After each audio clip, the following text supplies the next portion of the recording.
Good morning, grade fives. Today we will be doing exercise 22, um, the written work assignment for this week. We are going to be writing a dialogue. Okay, now you have done dialogues before in grade four and earlier in this year, if I'm not mistaken. But let's go through it again from the beginning to make sure we remember everything. Now, you're going to write a dialogue. Okay, read with me, please. You're going to write a dialogue in which you and a friend are having a phone conversation. Okay, because we're on lockdown, you can't go visit your friend. You're going to be talking over the phone with them. Okay, you need to talk about one of the following things. Okay, so pick one of these topics um, to guide you in your conversation with your friend. Okay, the first topic, how you are spending your days during lockdown. The second one, planning a trip with your friend for when lockdown is over. Or the third one, a conversation about the things you miss from before lockdown started. Okay. Now remember that a dialogue has to follow these rules. Now, first of all, it is all direct speech. None of it is reported speech. None of it is I said that I had time for that and so on. No, it's not like that. It's direct speech.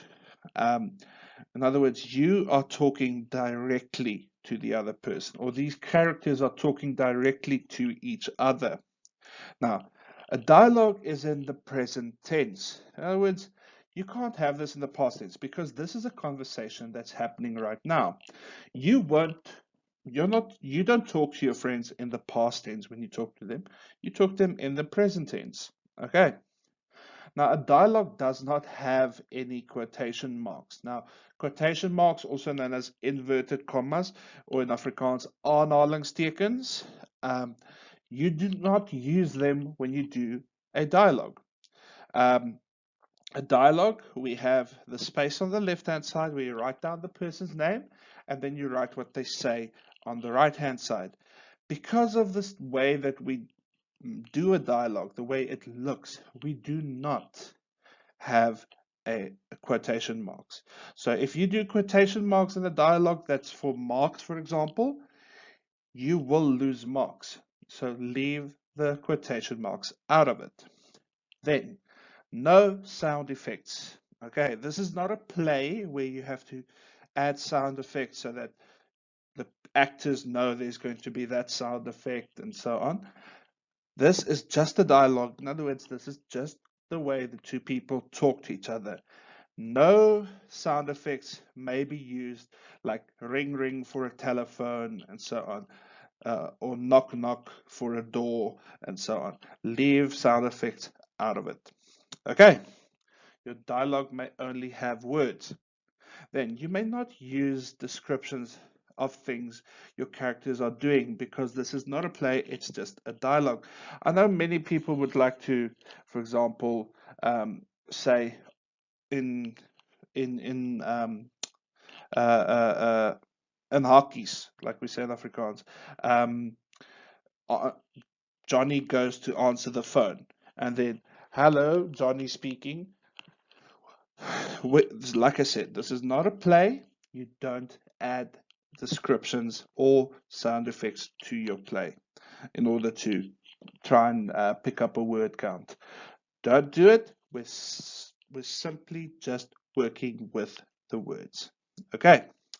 Now, each character must speak between 5 and 8 times each. I'm not going to give you a specific word count to work with, but give each character between 5 and 8 turns to talk. One is always going to have um, at least one more talking turn than the other one. Okay, so let's please don't go below 5 times each, but don't be afraid. If you want to go a little bit more than 8 times, let's make it a maximum of 10. Okay. Your dialogue must have a rough draft and a final draft. Dialogues don't have mind maps, so don't bother with a mind map. We only do a rough draft and a final draft.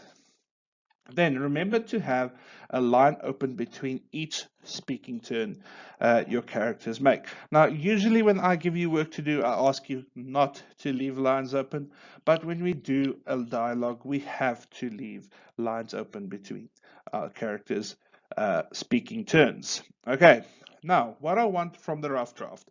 Your rough draft has to be done in pencil. Now, your mistakes are fixed in the rough draft before the final draft is written. So look through your rough draft, find your mistakes, and fix your mistakes. Okay, so that you don't have these mistakes in your final. Now, the way I'll always ask you to do it, you write in pencil. If you find a mistake, take your pencil and your ruler, draw a line through your mistake, and fix it with pencil again. Okay. Keep count of how many times each character speaks. Now, in the past, you would keep a word count on your rough draft to see how many words you wrote in, let's say, an essay or a story. In your dialogue, I want you to keep count of how many times your character speaks. Okay, and remember, no quotation marks. Use a colon, a double point. There it is after the word. Then, final draft is done in blue pen, people. Um, this is where we leave our mistakes out. We fixed our mistakes in our rough draft, um, so no more mistakes. Then, you don't need to keep count anymore of how many times your characters speak because you did that in your rough draft. And remember again, no quotation marks. Use a colon. Okay.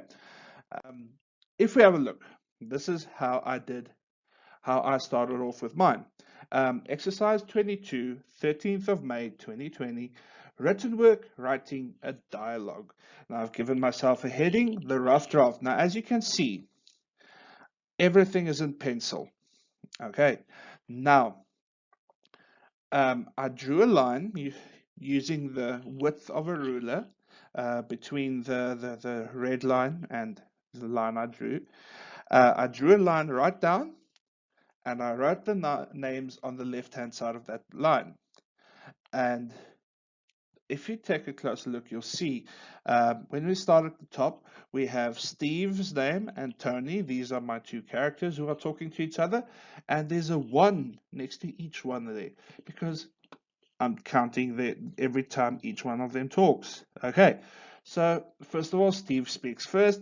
As you can see, no quotation marks at all, just what he says. Okay, Steve, he's talking, so hello, it is Steve speaking.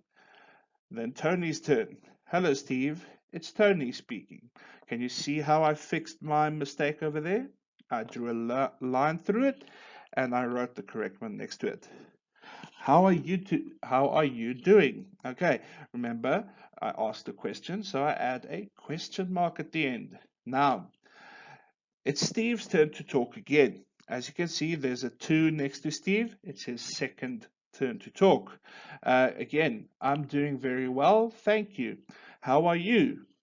Yet again, using question marks and commas, all of them like you should, and a full stop or two naturally.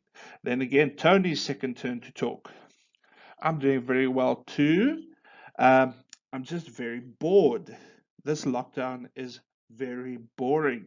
I miss playing rugby with my friends. Okay, now it's Steve's turn again. This is Steve's third time to talk.